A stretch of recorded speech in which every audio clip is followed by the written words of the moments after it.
Several men have been found guilty of a violent raid at the home of footballers and a £3.5 million tiara heist. It's something like from a classic crime fiction, a multi-million-pound diamond-encrusted tiara made for an imperial coronation which was snatched from its stately home display case in the dead of night. While the audacious raid by a power tool-wielding gang made headlines in its own right, it turned out to be the beginning of a far darker conspiracy. It revealed a story of secret filming smuggled jewels and a group which specialised in shockingly violent burglaries, including the home of two former England footballers. The alarms went off at the Portland Collection Gallery on the Welbeck Estate in Nottinghamshire at around 10 o'clock in the night on 20th of November 2018. Detective Inspector Gail Hart, who led the investigation, said, "The security at Welbeck is some of the best we've ever seen. But this was an audacious burglary more than a year in the planning. CCTV showed three people who had driven over fields to approach the gallery from the back. Smashing through a ground floor window, they then cut a crawl hole through the metal security door to access the main gallery. With a smaller saw, with the depth gauge set to make sure nothing else was damaged, they sliced open an armoured glass display case, seized the tiara and a matching brooch and fled. While security had observed the gang on CCTV and called for help, the culprits evaded on-site staff, driving away just moments before police arrived. From the first alarm sounding, the entire theft had taken less than 8 minutes. The getaway car was found burnt out just hours later. The tiara is believed to have been commissioned early 1900s by the then Duke of Portland for his wife to wear at the coronation of Queen Alexandra and Edward VII. Made by Cartier, the diamonds were mined in the 1800s. At the gang's trial in Nottingham Crown Court, it heard that it was stolen together with the brooch that had been made from diamonds when the tiara was remodelled. Together they had a combined value of £3.75 million.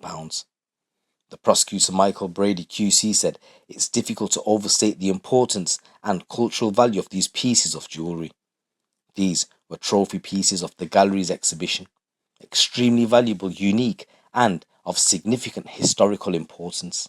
They were displayed for the public's enjoyment. Their theft is a shocking event and means that they will never ever be seen in their original state again."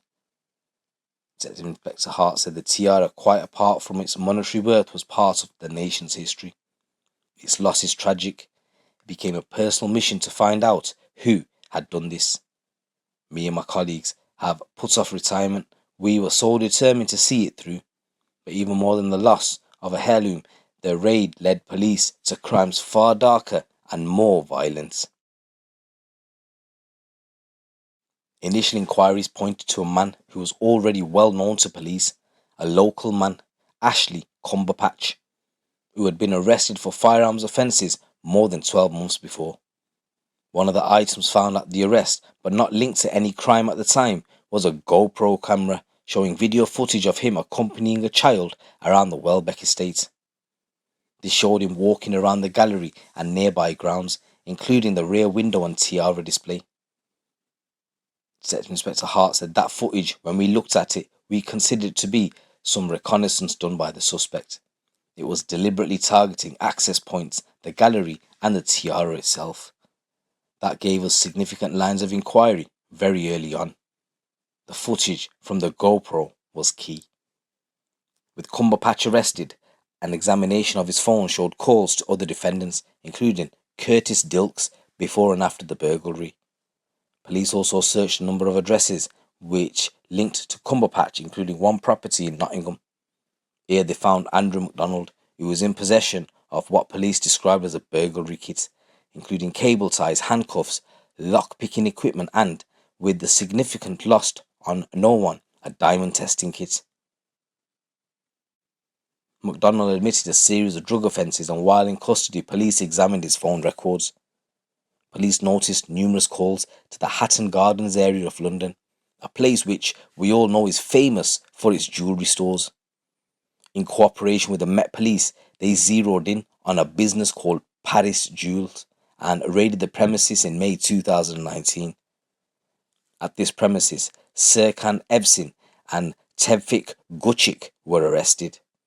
The court heard it is thought that the tiara and brooch were taken out of the country by Gucci to his native Turkey after they were dropped off at Paris jewellers.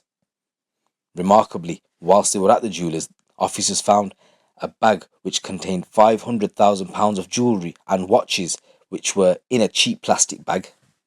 They were initially assumed to have been from a local burglary, but the presence of an FA Cup runners-up medal provoked particular interest. Detective Inspector said our inquiry team actually discovered it was the property stolen from a tie-up robbery in Caythorpe involving Joe Dixon, the partner of the footballer Tom Huddleston and her son. Detective Inspector Hart went on to say that really blew the case open. That was our golden nugget. The Caythorpe robbery had taken place in May 2019, 6 months after the Tiara theft. Ms. Dixon had been alone at the family home while her husband was playing in an away match with her son who was in bed when two men in balaclavas entered her bedroom. They forced her to lead them to safes before making her put her son down on the bed so they could tie her hands behind her back. They eventually left with £500,000 worth of jewellery and handbags, including her wedding and engagement rings. It became clear high-value burglaries in the Midlands were followed by MacDonald and his associates travelling to Paris jewellers in Hatton Garden. These burglaries followed a rough pattern where a gang would plan to use a ladder to get into first-floor windows and then use threats and violence to force householders to hand over items. But each one had its own shocking details. One, at the Carlton home of a businessman, Martin Wardle saw the gang ambush the homeowner as he returned late at night. Forced inside, he and his wife were bound with cable ties, and Mr. Wardle had his right earlobe cut with wire clippers to extract information about his valuables. Unhappy with the amount they found, the gang then forced him hooded on the back seat of his car and drove him to his mother's house in Nottingham's Park area. Here they ransacked the property before dumping Mr. Wardle back at his house. Throughout this time, they were threatening to kill him, assaulting him, and told him not to call the police because he was being watched. Detective Inspector Hart said it was upsetting and shocking. It was wholly unnecessary violence as he and his wife were restrained and couldn't offer any resistance. Then, the highest profile of all was a raid on the Surrey home of former Arsenal, Chelsea and England footballer Ashley Cole back in January 2020. The gang was spotted on CCTV and warned the police were being called.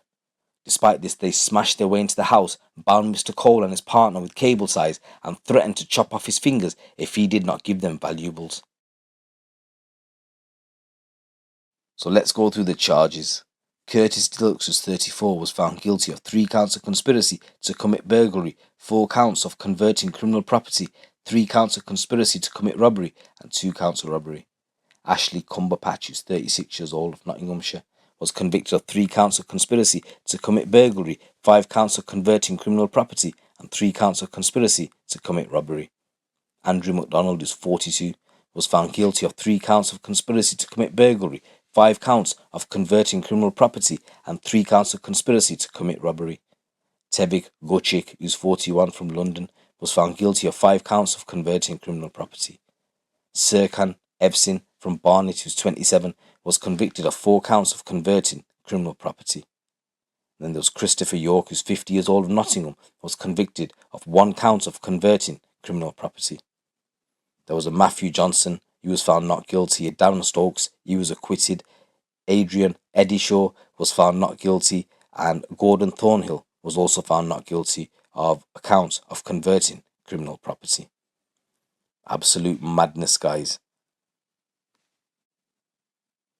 The gang are going to be sentenced at a later date. Let me know what you guys think. It's your boy GT. Keep it locked, keep it real.